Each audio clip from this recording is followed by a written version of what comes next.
This is All India Radio, the news read by Subhadra Ramachandran. Prime Minister Narendra Modi and his Bangladesh counterpart, Sheikh Hasina, today jointly inaugurated 3 bilateral projects through video conferencing, including one on import of bulk LPG from Bangladesh. The other projects saw the Vivekanand Bhavan at Ramakrishna Mission in Dhaka and the Bangladesh India Professional Skill Development Institute, a facility to benefit small and medium enterprises at the Institute of Diploma Engineers. Besides, India and Bangladesh signed 7 agreements in New Delhi this afternoon in several areas, including education. The MOUs were exchanged following bilateral talks between Prime Minister Modi and Ms. Hasina at Hyderabad House. In his statement, Prime Minister Narendra Modi said the projects inaugurated today have the common goal of improving the conditions of the common people. Earlier today, External Affairs Minister S. Jaishankar called on the visiting dignitary and reaffirmed India's highest priority to relations with Bangladesh. Ms. Hasina arrived in New Delhi on a 4-day visit to India. She was the chief guest at the India Economic Summit, which was organized by the World Economic Forum. Home Minister today said that the government will be able to bring broad gauge railway line to Aizawl by 2021. Inaugurating the Northeast Handloom and Handicraft exhibition in Aizawl, he said that Modi government is committed to development of Northeast and its harmonious growth. Mr. Shah said that under the Pradhan Mantri Ujjwala Yojana, 23,000 people in Mizoram have been given LPG connections. The Home Minister said Modi government has decided to make bamboo treated as a grass species so that it is economically available to local people. This will give the best benefit to Northeast.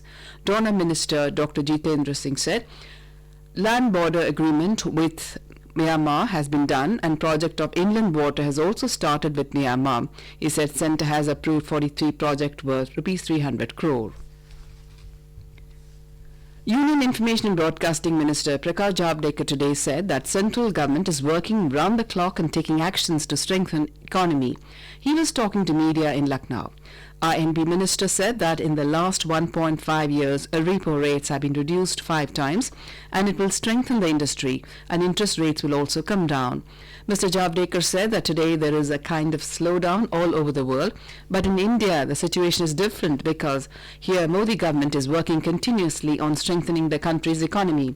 Talking about the steps being taken by the central government, he said that government took the decision to reduce corporate tax and it is a revolutionary step because many companies will now come to India and investment will increase.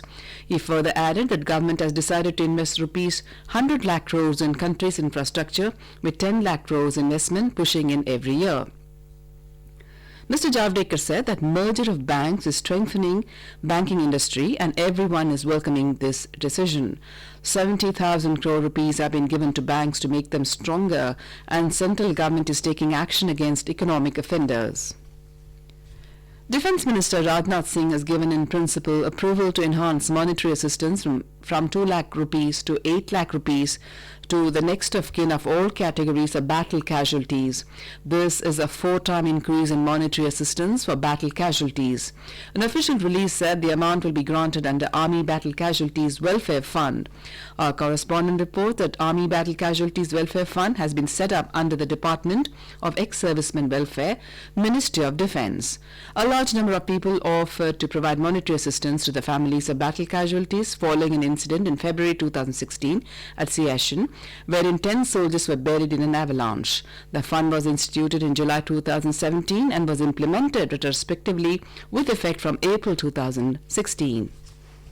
In Jammu and Kashmir, 10 persons, including 2 police personnel and a local scribe, sustained injuries in a grenade attack on security forces post near Deputy Commissioner's office in South Kashmir's Anantnag district this forenoon. Security sources said that suspected terrorists lobbed a hand grenade towards security personnel manning the security picket outside Deputy Commissioner's office in Anantnag. They said the grenade exploded near the security post, wounding a policeman, traffic cop, a local video journalist, besides civilians due to grenade splinters. All the injured have been shifted to hospital for treatment. The scrutiny of nominations is taking place today for assembly elections in Maharashtra and Haryana.